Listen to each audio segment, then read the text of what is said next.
tofauti. Lakini kabla ya kuja kupimana mawazo, tuangazie hii taarifa ambayo ndiyo inatujengea msingi wa mazungumzo yetu asubuhi hii.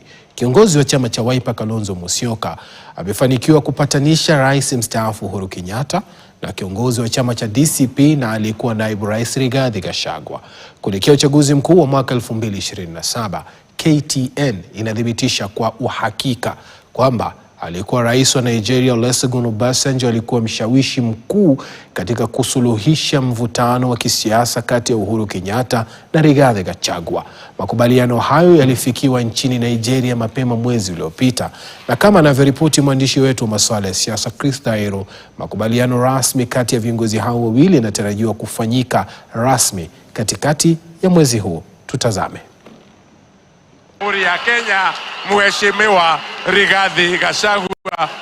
Wakati wa hafla ya kuapishwa kwa serikali ya Kenya Kwanza mnamo Septemba mwaka 2022 katika uga wa Kasarani, aliyekuwa naibu rais Rigathi Gachagua alitoa kauli kali dhidi ya aliyekuwa rais Uhuru Kenyatta, akimshambulia hadharani na hata kumtaja kama kiongozi aliyeshindwa. Yote haya yakifanyika mbele ya Uhuru mwenyewe. The truth of the matter is that we have inherited a dilapidated economy that is facing almost an economic shutdown. I will defend my family, right? And I will defend it to the end. Baada ya hapo, Gachagua alitumia mamlaka yake ya kisiasa kuibana familia ya Kenyatta, hatua zilizodaiwa kujumuisha kushindwa kwa vyombo vya usalama kuzuia uvamizi wa watu waliodaiwa kuwa wahuni katika shamba la familia ya Kenyatta la Northlands, ambapo mali ya thamani ya mamilioni iliharibiwa. Hata hivyo, hali ya kisiasa ilibadilika ghafla baada ya Gachagua kuondolewa madarakani na kujikuta upande wa upinzani akiwa na marafiki wachache wa kisiasa. Katika jitihada za kurejesha ushawishi wake hasa katika eneo la Mlima Kenya, Gachagua alilazimika kutafuta tawi la mzeituni kutoka kwa familia ya Kenyatta. Mazungumzo ya kuwapatanisha wawili hao yamekuwa yakiendelea kwa muda, yakiongozwa na kiongozi wa Wiper Kalonzo Musyoka, na sasa KTN inathibitisha kuwa makubaliano hayo yameshafikiwa. Kwa mujibu wa duru za ndani ya muungano wa upinzani, makubaliano hayo yaliafikiwa rasmi nchini Nigeria mapema mwaka huu, ambapo rais mstaafu Uhuru Kenyatta na Kalonzo Musyoka walifanya mkutano wa faragha na aliyekuwa rais wa Nigeria Olusegun Obasanjo pembezoni mwa hafla ya Future Africa Leaders Awards iliyofanyika jijini Lagos. Inadaiwa kuwa Obasanjo, anayehesabiwa kuwa mmoja wa viongozi wa kongwe wenye ushawishi mkubwa barani Afrika, alitoa mchango mkubwa katika kusuluhisha mvutano huo. Kwa sasa kinachosubiriwa ni hafla rasmi ya salamu za heri itakayowaleta pamoja viongozi hao wawili waliowahi kuwa marafiki wa karibu kabla ya kugeuka mahasimu wa kisiasa. Hafla hiyo inatarajiwa kufanyika katikati mwa mwezi huu. Kufikia sasa, dalili zote zinaonyesha kuwa rais mstaafu Uhuru Kenyatta ataunga mkono mgombea rais atakayekubaliwa na muungano wa upinzani. Lakini kusema mstaafu sio kusema uniingize kidole kwa macho, mimi pia nitakuingiza. Salamu hizo za heri kati ya rais wa zamani Uhuru Kenyatta na aliyekuwa naibu wa rais Rigathi Gachagua zinatarajia kuipa upinzani nguvu mpya, huku wanachama wa upinzani wakijaribu kuweza kuwaleta wapiga kura kutoka Mlima Kenya kuongea kwa lugha moja. Chris Dairo, KTN, Nairobi. Bila shaka Chris Dairo, ambaye ni mchanganuzi na vile vile mwanahabari wetu wa masuala ya siasa, akitufafanulia yote ambayo ameyachanganua katika taarifa hiyo kuhusiana na kile ambacho kitakuwa kinatarajiwa katika siku za hivi karibuni mwezi huu, ikiwa ni handisheki wa masalamu za heri kati ya Uhuru Kenyatta na Rigathi Gachagua. Lakini je, Kethi Irungu, ambaye ni mchanganuzi wa siasa, atakuwa anawazia lipi kuhusiana na salamu hizo mpya za heri? Vile vile ni naye Sami Meli, mchanganuzi wa siasa, na Josephat Kamanya, ambaye pia ni mchanganuzi wa siasa kutoka Kiambu. Karibuni sana studioni. Asante. Kethi, nianze nawe. Tumesikia taarifa hiyo, lakini hujenga tu msingi. Mapatano haya ambayo tunayatarajia katika siku za hivi karibuni, maana tuna uhakika sisi kama kituo kwamba mapatano haya yatakuwepo, yana maana gani kwa Mlima Kenya? Yana maana gani kwa taifa? Sasa jambo la kwanza niseme shukran sana kwa kunialika. Mwaliko huu ambao ni wa kwanza kabisa katika hii show, nimekuwa hapa lakini sijaweza kukutana na wewe, kwa hivyo asante na tuendelee kuzungumza. Sasa jambo la kwanza ambalo nitasema ni kuwa haya si mambo mageni, na kwa kusema ukweli mimi kama mtu ambaye anaelewa siasa ama mwanasiasa ambaye amekuwa katika mashinani ama mahali ambapo natangamana na wananchi, na wakati uko kwa siasa unatangamana na wananchi na pia unatangamana na wale tunaweza ita vigogo wa siasa. Mimi nikiangalia jambo hili niseme ni ile hali ya wale ambao wametuzidi kwa miaka, wale ambao walikuweko mbele yetu kisiasa, ni kama hawajageuka sana. Wao bado wanafanya siasa kwa misingi ya kikabila, wanafanya siasa kwa misingi ya kuona kana kwamba Wanjiku ule ambaye tunasema kwa pale chini haelewi siasa. Naona ni kama hilo jambo ni lao, na ni kupanga siasa vile wamezoea, na linaweza kuwa na wananchi watakuwa na maoni tofauti. Nikisema wengi wanaweza wakaliunga mkono kwa sababu ile kelele ambayo ilikuwa katika Mlima Kenya itapungua, lakini kuna wale pia hawataliunga mkono kwa sababu wengine, unajua Mheshimiwa Rais ambaye alistaafu wa 4, Mheshimiwa Uhuru Kenyatta, yeye yako na chama chake cha Jubilee. Mheshimiwa Rigathi Gachagua naye yako na chama chake cha DCP.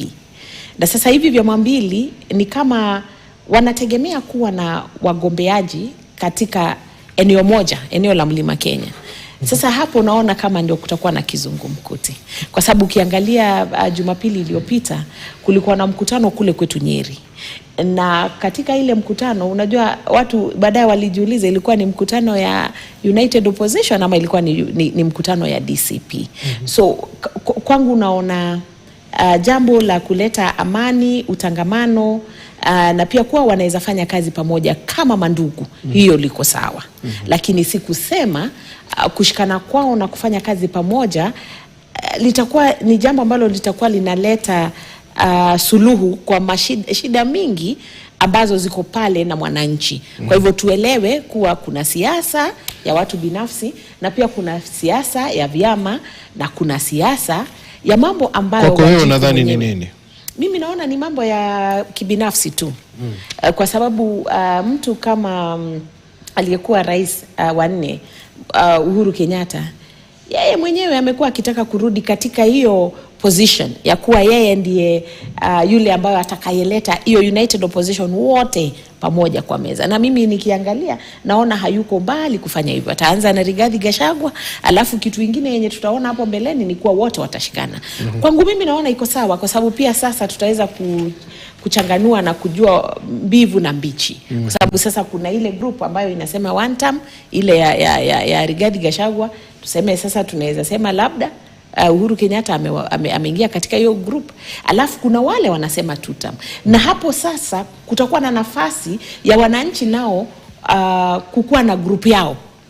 Ile watasema sasa sisi kama wananchi, mambo ambayo inatukera, mambo ambayo inatufinya sisi ni haya. Naona ni kama sasa tutaweza kuwa na mwelekeo wa kisiasa ambao hauna matamshi peke yake, lakini labda tufike mahali tuweze kuongea sasa, kuulizana hawa na wale wanaleta suluhisho lolote kwa yale mambo ambayo yanaendelea kufinya mwananchi wa kawaida. Kabla nirudi katika Mlima Kenya, eneo la Kiambu, acha nielekee kwanza Trans Nzoia kule. Nisikie kauli za Trans Nzoia. Mapatano haya ambayo yatakuwapo mwezi huu yamesukumwa sana na Kalonzo Musyoka. Kwa maana gani? Kwa nia gani? Kwa lengo lipi haswa? Kwa nini atake hawa wawili wazungumze kwa ndimi moja? Asante sana Suleimani. Kwanza unajua lazima nikushukuru kwanza na nikwambie heri za mwaka mpya. Asante, karibu sana. Pili ni kwamba wanasiasa ni wale. Wanasiasa ni wana haiba fulani ya kama wanyama wanaoitwa fisi. Wakati wa kuwinda wanajiunga pamoja, sasa ni wakati wa kula ndipo wanapopigana. Sasa wamemaliza walichokuwa kila miaka ile ya nyuma. Sasa wanakaribishana, wanamuona mwenzao ana window ambalo ni kubwa, ambalo labda ni serikali ya Kenya. Kwa hivyo sasa wanataka kumnyang'anya kwa njia moja ama nyingine.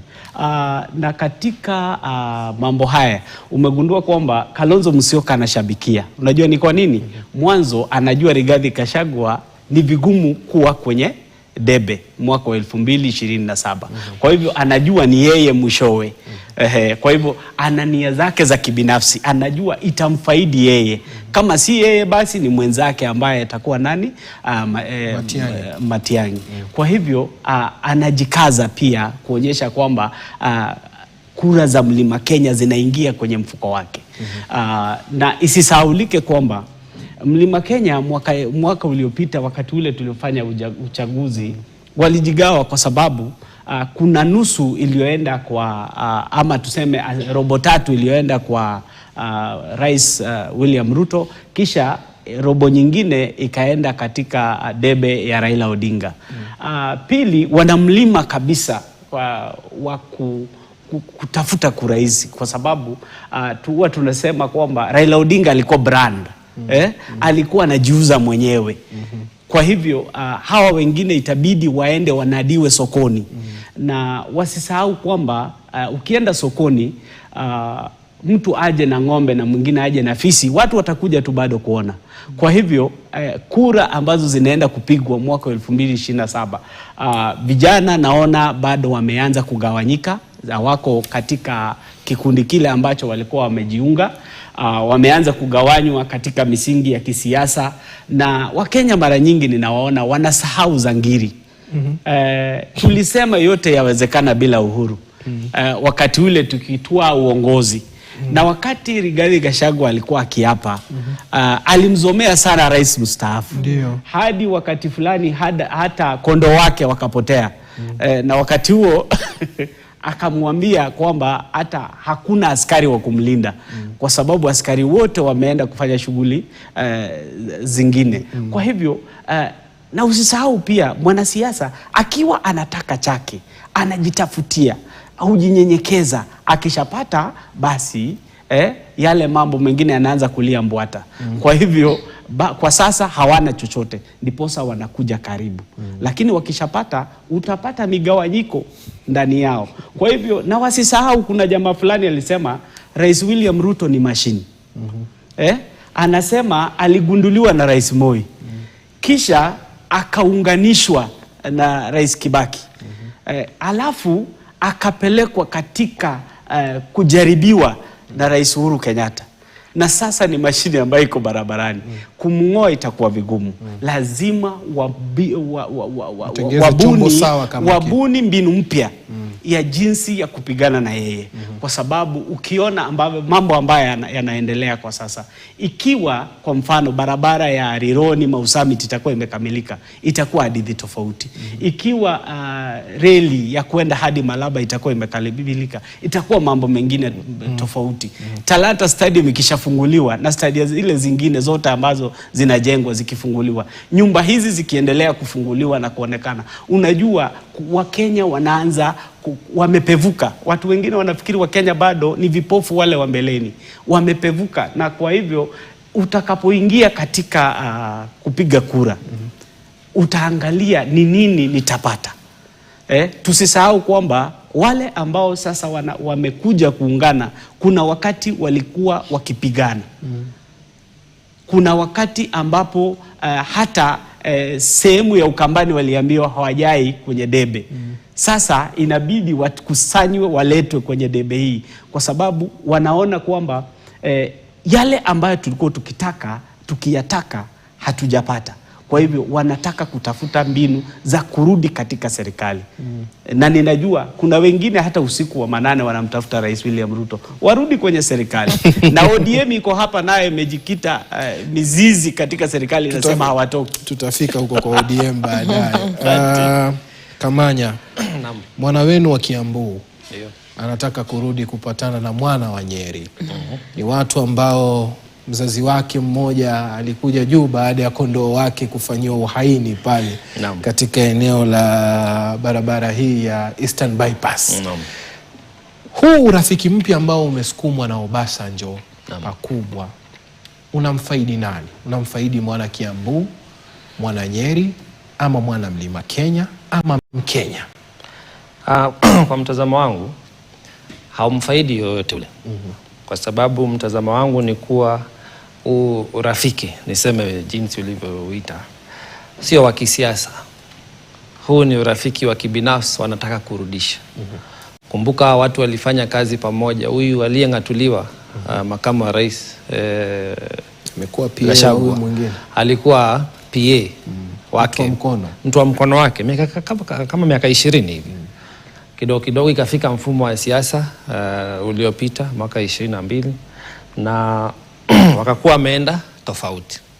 Vile mwenzangu amesema, aliyeng'atuliwa akamzoma kwa maneno, na baadaye wakati wa maandamano serikali hii ya rais anayeondoka William Ruto ikasema Uhuru ni yeye alikuwa na eneza maandamano, ndio akaenda mpaka huko shambani, kondoo na mambo mengine yakapotea, usalama ukatolewa. So wa Afrika marafiki wakikosana sana sana wao urejeshwa pamoja na wazee. Na ule mzee tunaweza sema Afrika ni Obasanjo. Ni rafiki yake Uhuru, anamuelewa vizuri. So labda sijui inasemekana itafanyika, mimi nitangoja nione, lakini huenda ikawa Obasanjo aliona Uhuru ni rafiki yake, wanaelewana vizuri, akasema labda wanaweza kukuja ile kusameheana. Unajua kwa kimombo watu husema forgive but don't forget. Unaweza ukamsamea mtu lakini usisahau.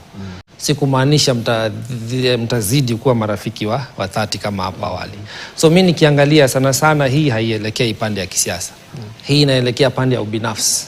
Walikuwa marafiki sababu ukishafanya kazi na mtu kwa ukaribu namna hiyo, umemwaminia na kujua, mnajuana.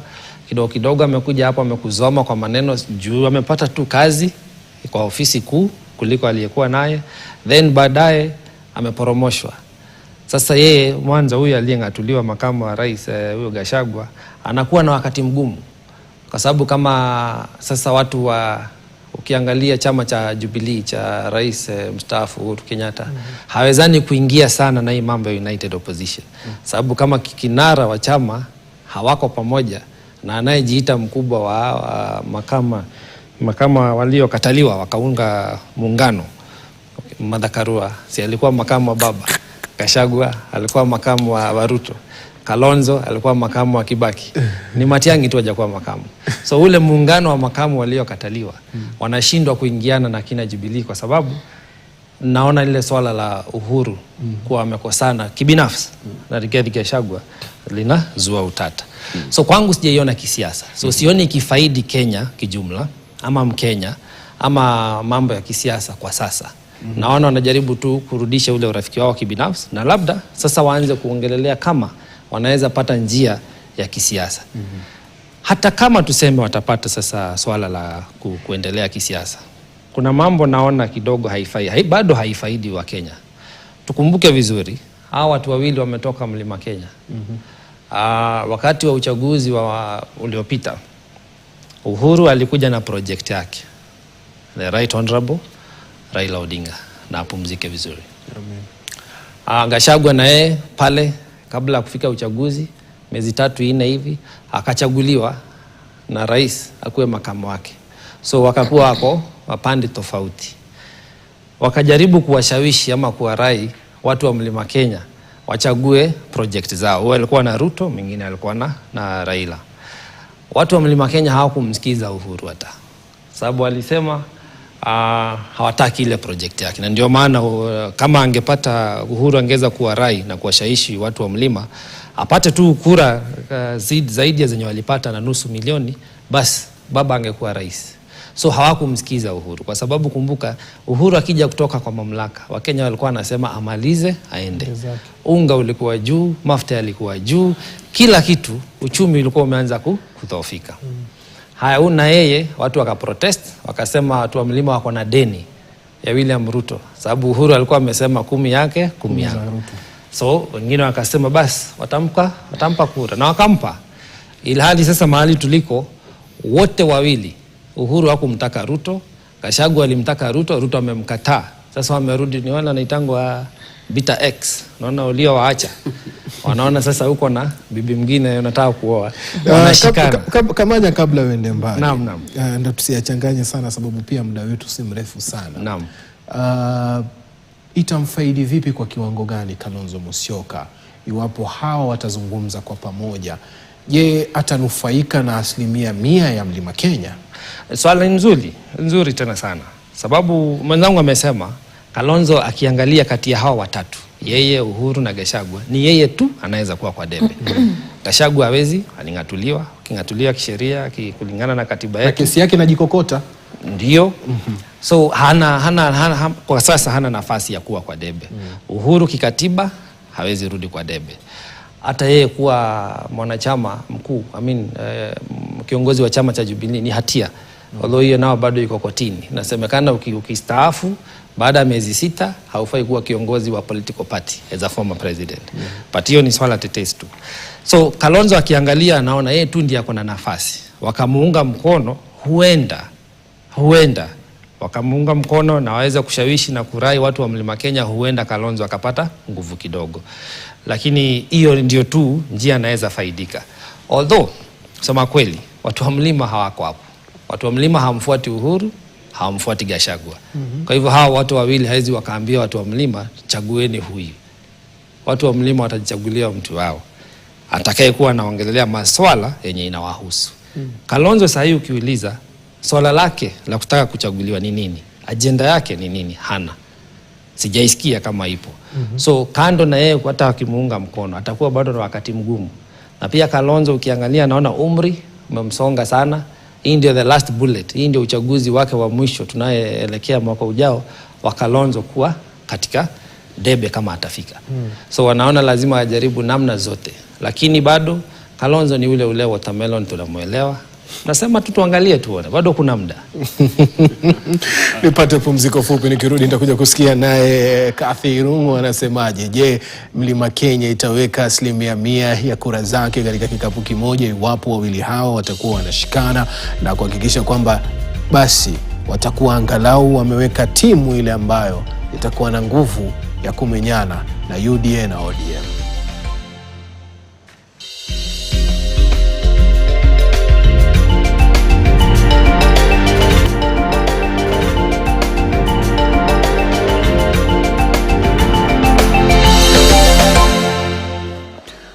Sehemu ni ya tatu, sehemu ni ya pili vile katika mazungumzo. Karibu.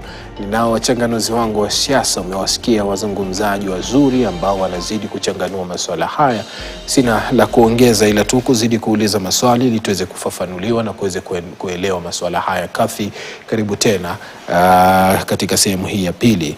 Tumeona hesabu zilizopigwa kati ya Kalonzo na atafaidi vipi, lakini mshikamano huu unawafaidi vipi hata wale ambao tunajua hawako kwenye debe kwa sasa hivi, kwa sababu mmoja tayari yeye ashahudumu miaka yake 10 kama rais akaondoka.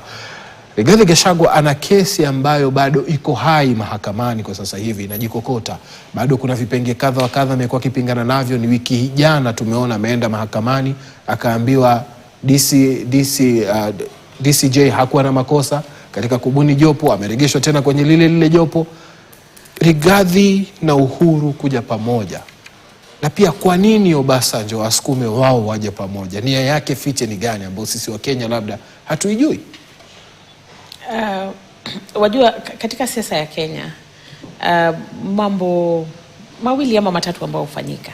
Kitu cha kwanza, siasa kila mwaka wa siasa, na tunaelewa kuwa siasa zetu tunazifanya kila miaka 5. Na kwangu ile kitu moja ambao hugeuka ni vyama. Unapata kuwa ile mwaka wa 2022 tulikuwa na Azimio ambao walikuwa wanamenyana na Kenya Kwanza. Mwaka ambao tunaelekea sasa ni lazima vyama vya kisiasa vijaribu kugeuza ama kupea hivyo ile tunaita kwa lugha ya Kimombo coalition jina ingine mpya. Lakini wale ambao wako katika karata ya siasa ni wale hao huwa wageuki. Na mimi saa zingine pia hujiuliza, unajua tunapea kipao mbele na tunapea muda mwingi sana kujaribu kuangalia siasa kana kwamba siasa za Kenya hugeuka. Siasa za Kenya huazigeuki. Mara nyingi isipokuwa kwa sasa kuna lile kuangalia na kufeel ama kuhisi kana kwamba mwananchi mwenyewe ameanza kujanjaruka. Na tukienda hata tuangalie vile Gen Z walienda nje kwa maandamano wakidai haki yao. Lakini na nilisema pale mwanzo, ukiangalia umri wa aliyekuwa naibu wa rais Rigathi Gachagua, ambaye mimi nimemenyana na yeye katika kiti cha ubunge cha Mathira. Kwa hivyo siasa yake na Mheshimiwa Uhuru wa Kenyatta anaelewa sana. Kwa sababu hata hiyo wakati Uhuru Kenyatta alikuwa, mkono yake ilikuwa na nguvu mingi sana kumfanya Rigathi Gachagua member of parliament wa pale kwetu Mathira. Lakini tukija tukiangalia vile najaribu kukueleza kuwa wanasiasa ni wale. Ile kitu ambayo ina shift ama ina change kidogo ni matakwa yao. Ama tena kwa lugha ya kimombo ndio tunaita interest. Sasa wakati huu wataenda wajifanye hawasikizani, wao ni maadui, hawapatani. Sababu gani? Kwa sababu kuna mmoja ambaye alitoa mwingine kwa kitoweo. Hakuna jambo lingine. Na wakati umefika katika hii Kenya yetu ya wananchi wenyewe kuanza kufikiria ni nini hii ambayo inafanya wanasiasa wakati huu wanashikana, wakati huu wanawachana. Nikijibu swali lako more directly, hakuna kitu ambacho kita-benefit ama kitasaidia Wanjiku kwa hii mambo yote. Hawa ni wanaume na wanawake, na kwanza mimi hata nakasirika zaidi nikiwasikiza. Kwa sababu kwa hii mchanganyiko yote kuna wamama, lakini hakuna wakati wanataja wamama. Wao wanaume wataenda waseme Obasanjo aliangalia akasema mwanaume aongee na mwanaume ba. Kwa nini? Si hata kulikuwa na Martha Karua ambaye hawakuwa nasikizana na Rigathi Gachagua. Lakini sasa hizi wanazunguka pamoja. Tumeona katika mikutano wameenda IBC pamoja. Mimi nimekuwa mwenyeji katika hiyo United Opposition. Na Uhuru Kenyatta vile mimi namuelewa kwa sababu nimefanya kazi kwa karibu na yeye. Ni mtu ambaye kwa lugha ya kimombo tunasema heavy lifter. Wale watu ambao wanafanya kazi ile ngumu. Ni mtu ambaye watu wanamuenzi na wanampenda tu bure. Hata saa zingine unaweza kujiuliza akienda mahali kama Mlima Kenya unaona watu wanaanza kumfuata tu. Gachagua ni tofauti sana. Yeye amefanya kazi ndo afike hapo amefika, ametumia nguvu, ametumia uzito mwingi sana wa kuonekana yeye ni maarufu. Na hiyo ni tofauti sana kwa Uhuru. Kwa wakati huu Uhuru hana hiyo nguvu ya kuwa yeye ndiye anaenda na ndiye anaongelesha watu. Uhuru ashaangalia na ameona ule mtu atafanya heavy lifting yake ni Rigathi Gachagua. Lakini ni heavy lifting akielekea wapi? Nilikwambia pale mwanzo ni matakwa ya Uhuru Kenyatta, United Opposition ama watu ambao wanamfuata. Wale kitambo walikuwa watu wa Azimio, wakue wako katika debe moja. Kutoka hapo si atapanga kazi na atajua hata mahali mwelekeo yao itakuwa. Sasa wakisonga mbele wanasonga na gari gani? Na basi lipi? Azimio waje na chombo kipya. Umesema hapa wamekuwa kibadilisha vyombo lakini madereva, makondakta ni wale wale. Na nikwambie kitu, siku ya jana kulikuwa na mkutano ya Azimio ambao ilikuwa ni mkutano ya chini sana. Chini sana, lakini mkutano ilifanyika ndio pia wajipange kama Azimio. Lakini labda itakuwa ni Azimio inaingia kwa mkataba tena na DCP na ingine. Hayo mambo yote huenda yakafanyika kwa sababu tumeona hata ODM nao wakisema wanataka kuingia katika mkataba na chama cha UDA. Lakini na hapo ndio nasema tunatumia muda mwingi sana kuongelelea hawa vigogo. Swali ni je, nani atakayekuja kuanza kuongea mambo ambayo yanamfinya na unajua ni kama kumwadhibu. Saa hii watoto haendi shule, hospitali hazina madawa, ukiangalia uchumi umezorota. Ni nani atakayekuja aongee? Na sasa hii kushikana ya hawa wawili Uhuru Kenyatta na Rigathi Gachagua na wengineo katika upinzani itakuwa inapea nafasi nzuri sana kwa wengine ambao wanataka kuanza kuangalia na kuongelelea mambo ya wananchi ama mambo ya Kenya yetu pasipo na ubinafsi. kwa sababu hii siasa yote ni ya ubinafsi. Kama tunavyosema ni nyani wale lakini msitu ni tofauti. Na hiyo itaendelea kwa muda hadi ile siku sisi kama wananchi tutasimamisha, kwa sababu wale wenye kura ni Wanjiku.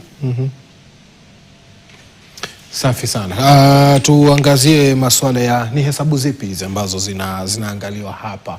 Unaona ni hesabu zitakazojaa kweli na kumtatiza, kumfanya Rais William Ruto kuumwa na kichwa? Nafikiri mwanzo Rais Uhuru Kenyatta alipotembea Mlima Kenya alimletea marehemu Raila Odinga kura milioni 1. Baada ya kuwa akiwa rais na idara zote za serikali zilikuwa zinashughulika kuhakikisha kura hizo zimekuja.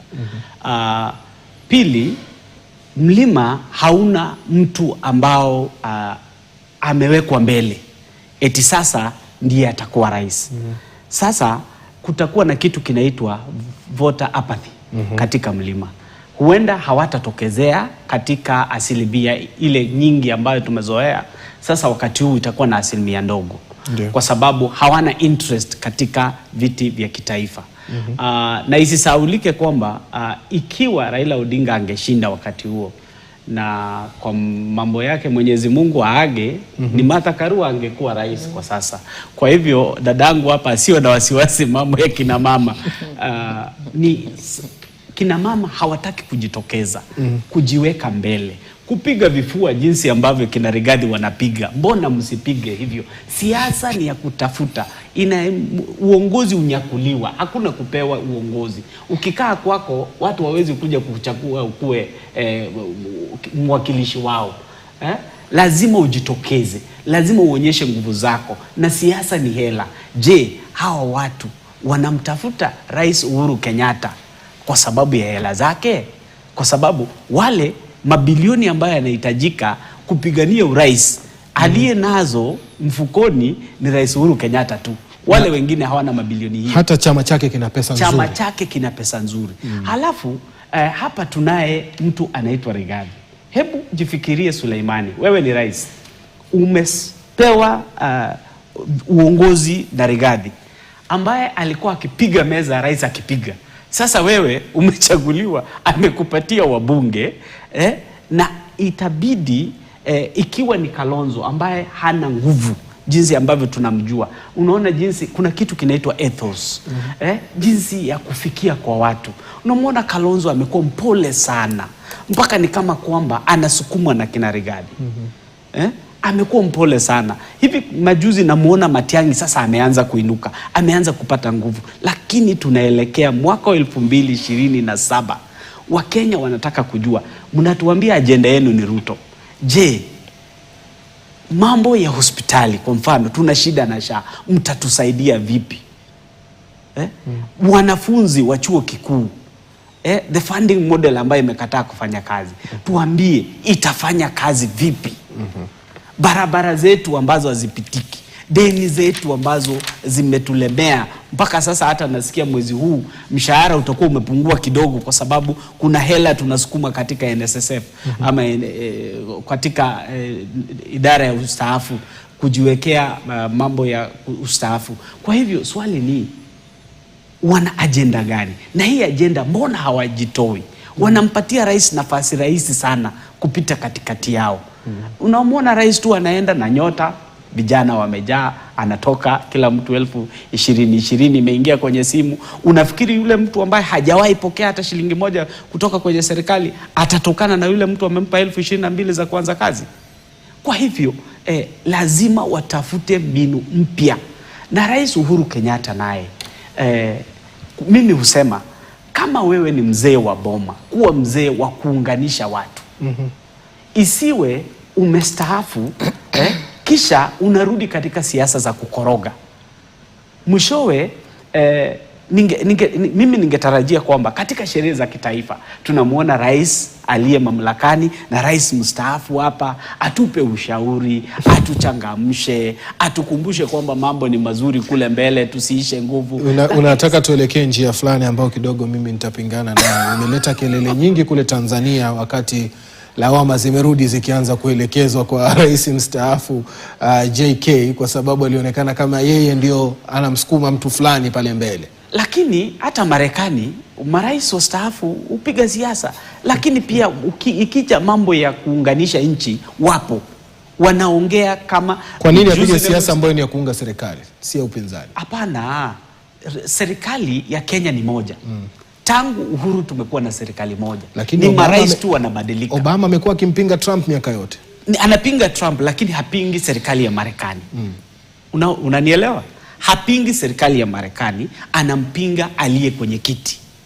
Kwa hivyo anatuambia ubaya wa Trump, lakini anasimama na kusema Umarekani umekuwa hivi na hivi na hii ndio njia ya Marekani.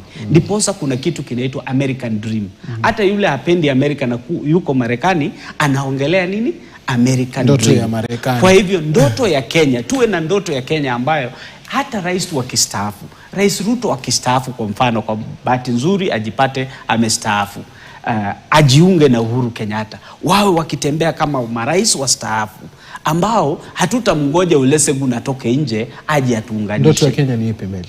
Ndoto ya Kenya ni Kenya iliyopevuka, Kenya iliyoendelea, Kenya ambapo hakuna kugandamizana, Kenya ambayo wafanyikazi wanafurahia kazi zao, Kenya ambayo watoto wanaenda shule na wanapata masomo sawa. Kwa sababu ya muda nataka kila mmoja nimpe nafasi.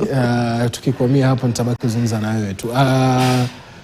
Ndoto ya Kenya ni ipi Kamanya? Maana yake ameibua swala lingine tofauti kabisa. Ndoto ya Kenya ni ipi?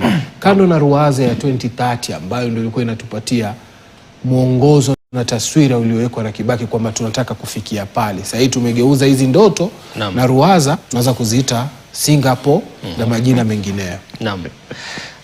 Na kabla hiyo nieleze kidogo. Wajua watu wanapotosha wengine kwanza kusema sijui watu wa mlima hawatakuwa na mtu anasimama rais, kwa hivyo wao waende waunga watu wengine. Watu wa mlima watakuwa na watu wanasimama rais. Mimi ni mwanachama wa Safina. Leader wangu anaitwa Jimmy Wanjigi na ametoka pande ya mlima. Ndoto ya Kenya vile ulivyoniuliza. Ndoto ya Kenya ni rahisi sana tukielewa. Kenya tuna mwongozo unaotuongoza kama nchi unaoitwa katiba. Kwa hivyo ndoto ya Kenya ni tufuate sheria tulizojipa sisi wenyewe zenye ni katiba. Kumaanisha tutoe ushuru utupe maendeleo. Kumaanisha tusikue na madeni gushi. Kumaanisha huduma serikali yenye inafaa kufanya ni usalama ndio wa kwanza, afya, masomo na maneno ya infrastructure. Huduma tupate kama wa Kenya kwa usawa, ile equitable distribution of resources. Tuko na serikali ya ugatuzi. Leo hii mtu wa Marsabit ako na governor, vile vile mtu wa Nairobi ako na governor. Jinsi sahi Marsabit kuna njaa, hakuna maji, hiyo sio ndoto ya Kenya. Ndoto ya Kenya ni tukue na uongozi bora unaomakinika kutimiza mahitaji ya wakazi wa Kenya popote walipo. Hiyo ndio ndoto ya Kenya. Ndio tukisoma kama ni watoto wako shule, wakitoka shuleni waweze kupata nafasi. Mwanzo za kuajiriwa, pili za kujiendeleza. Kwa sababu si watu wote wanafaa waandikwe kazi. Ndoto ya Kenya sio kutoa wetu waende wakafanye ile kazi ya slavery, kuexport human capital. Atusema wanaenda hiyo sio ndoto ya Kenya. Ameongelea Umarekani. Watu wote wanaendanga Marekani. Si watu watokangi Marekani kwenda kwingine. Ndoto ya Kenya ni kutengeza nchi yetu, kila mtu awe nafasi ya kufaulu katika lolote analofanya. Ndoto ya Kenya ni wakulima wawe tajiri, si maskini. Unapata idara ya chai, anayelipwa pesa kidogo ni mkulima wa chai. Anayefaidika ni huko mbele na yenye inauzwa huko mbele. Sasa unapata hata wale watoto wa wakulima hawataki kuingia katika hizo idara. Na kama leo tunajua idara ya ukulima imekuanga ndio inaitangwa foreign exchange, ndio ilikuwa inatupea pesa nyingi sana katika kuuza bidhaa zetu nchi za nje. Ndoto ya Kenya ni turudi hapo, kwa sababu Kenya iko tu na rotuba tosha ya kufanya ukulima. Ndoto ya Kenya ni zile rasilimali tulizonazo hapa. Tuko mpaka na dhahabu juzi imepatikana. Tulikuwa tunaambiwa tuko na mafuta taa, lakini kidogo hiyo ikakuwa imekwama. Ndoto ya Kenya ni tuweze kujimudu kimaisha, watu wafuate sheria, kuwe na usalama na kila mtu awe na nafasi ya kuimarika kimaisha popote atakapokuwa. Hii unasikia mambo ya Singapore, hiyo si ndoto ya Kenya. Hiyo ni ndoto tu ya ajabu. Kumbuka before ifike Singapore ilikuwa bottom up. Ikatoka bottom up ikakuwa NADCO. Ikatoka NADCO ikakuwa broad based. Imetoka broad based sasa imekuwa Singapore. Imetoka Singapore juzi imekuwa nyota. Hiyo sio ndoto ya Kenya. So Wakenya tumakinike, tujue ni wapi tunataka kuelekea na ni uongozi upi. Hata watu wakianza kushikana, hawa vigogo wa kisiasa wakianza kushikana kutafuta njia zao za kujirudisha katika ulingo wa siasa, tusipotee hapo katikati. Lazima tujiulize shida yetu iko wapi. Tunaelewa haswa swala letu ni uchumi umedhoofika. Nani anaweza kuja na tumpe jukumu la kuwa rais aweze kusongesha Kenya mbele ndio tukaribia ile ndoto yetu kama Wakenya. Oburu Odinga amesema wao hawahitaji kiti cha naibu rais, lakini kabla tuje kwenye mjadala tuangazie taifa hili ambapo Rais William Ruto pamoja na kiongozi wa chama cha ODM Oburu Odinga wamesisitiza kuwa wataendelea kushirikiana kisiasa sasa na kabla ya uchaguzi mkuu ujao. Akizungumza kwenye hafla ya kuzindua mpango wa kupiga jeki biashara za vijana jijini Kisumu, Oburu amesema kuwa chama cha ODM kitafanya majadiliano, lengo likiwa kuhakikisha wanachama wake wamepata nafasi zinazofaa kwenye ushirikiano na Kenya Kwanza. Hata hivyo, Oburu amesema kuwa katika majadiliano hayo hawatalenga nafasi ya naibu rais kama anavyodhaniwa hapo awali. Ken Geshui na maelezo zaidi. Tumuhoye. Huku mirengo ya kisiasa ikiendelea kujipanga, naibu rais Profesa Abraham Kithure Kindiki anaweza shusha pumzi kwa sasa baada ya chama cha ODM kutangaza hakina lengo la kuchukua wadhifa wake wakati wa uchaguzi mkuu ujao chini ya ushirikiano wake na serikali ya Kenya Kwanza. We are not going to look for less. Lakini Deputy President, usifikiria ya kwamba tunataka kiti yako, tunataka kukufukuza. Please, you are our friend, but as we negotiate, we are going to negotiate what our people deserve. Kiongozi wa chama cha ODM Oburu Odinga alitangaza haya jijini Kisumu katika hafla ya kuzindua mpango wa kupiga jeki vijana katika biashara nyota ulioongozwa na Rais William Ruto. Mnaturuhusu tuongee, tupange mambo ya mbele vile baba alikuwa ametuagiza. Tupangane pamoja kule mbele. And we are not going to take anybody's share. We are only going to make sure that everybody gets their fair share in the national cake. Huku semi zao zikiashiria dhamira thabiti ya kushirikiana kati ya ODM na UDA ili kukabiliana na upinzani, viongozi hao wamewashawishi vijana kujitenga na siasa za migawanyiko na ukabila. Tulikuwa Kenya Kwanza, tulikuwa UDA, but with the ODM family, the country is stronger, the country is more stable, and we support the implementation of both NADCO and the 10-point agenda. Our youth are the future of Kenya, and we've been having a difficult time on how we can be able to empower them. The people of Kenya have said no, they want to move forward. Vijana, ni kweli ama si kweli? Mnataka turudishwe kwa siasa ya chuki na ukabila na mgawanyiko? Mnasema tuende mbele? Mwamko huu umeonekana kutuliza kuyumbayumba kwa chama cha ODM, upinzani sasa ukiwa na kibarua kigumu zaidi katika uchaguzi ujao. Ken Geshui, KTN.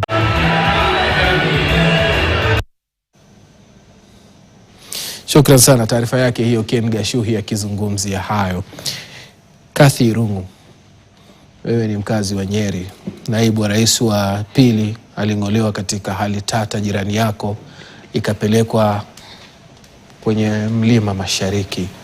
Nadhani ana mahali pa kupumua, tukifahamu kwamba Gladys Wanga kabla mkutano huu wa Kisumu alisema ng'ombe ataganywa mara mbili.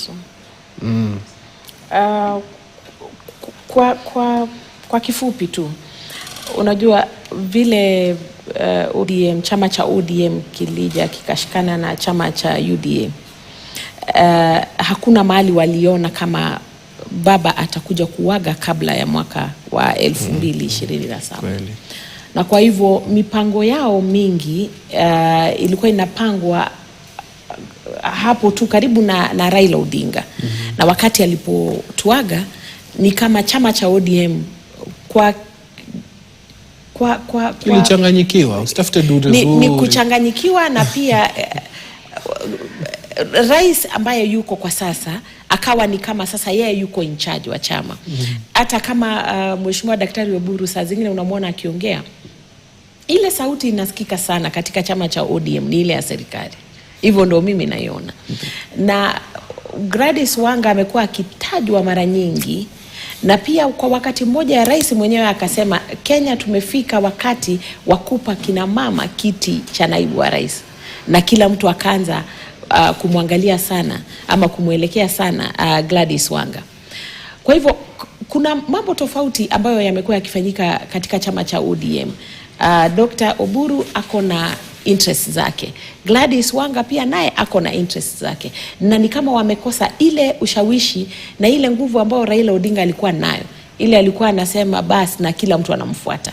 Wanakosa mtu wa kufuata. Kwa hivyo mimi nikiangalia hata siku ya Jumapili nilimsikiza Gladys Wanga, na ni kama yeye bado hajaondoka pale. Yeye bado ako na yale anatamani sana akuwe yeye ndiye atakuwa mgombea mwenza wa Rais William Ruto. Lakini tena ukimsikiza Oburu naye anaongea vingine. Lakini mimi vile aliyekuwa naibu wa rais Rigathi Gachagua alingolewa katika hicho kiti, nafikiri labda rais alijifunza kitu. Sioni akimwendea mtu mwingine ambaye atakuwa kisiasa ako na ile nguvu, ushawishi na pia matamshi makali kama yale ambayo Rigathi Gachagua ukuwa nayo kwa muda kwa muda ama wakati kwa wakati. Kwa hivyo sioni kama atamuondoa Profesa Kithure Kindiki achukue mtu kama Wanga, kwa sababu Wanga na Rigathi Gachagua tofauti ni kidogo sana. Ukiangalia utendakazi wao, ukiangalia matamshi yao, ukiangalia vile ni watu ambao huongea maneno tofauti ni jinsia tu. Ni jinsia tu. Lakini vile wanavyotenda kazi na wanavyofanya siasa, sidhani William Ruto atataka kurudisha mtu mwingine ambaye anafanana kama Rigathi Gachagua kisiasa. Kwa hivyo mimi naona ni kama wataendelea kufanya kazi tu na Kithure Kindiki. Nimemuona akija huko kwetu Mathira, mali inaitwa Sagana State Road, na kukutana na watu wa ndani wake wa chama cha UDA, kumaanisha bado ako na ile anaendelea kufikiria kuwa watu hawajamwacha ile 100%. Kwa hivyo ni ngumu sana atupe ama ateme watu wa Mlima Kenya 100%, na aseme mimi siwataki tena, nimeenda kutafuta marafiki wengine. Asante sana. Nipumzike. Tukirudi tutakuja kumalizia mjadala huu kwa dakika 20 za mwisho. Usiende mbali, wacha tupate tama la maji.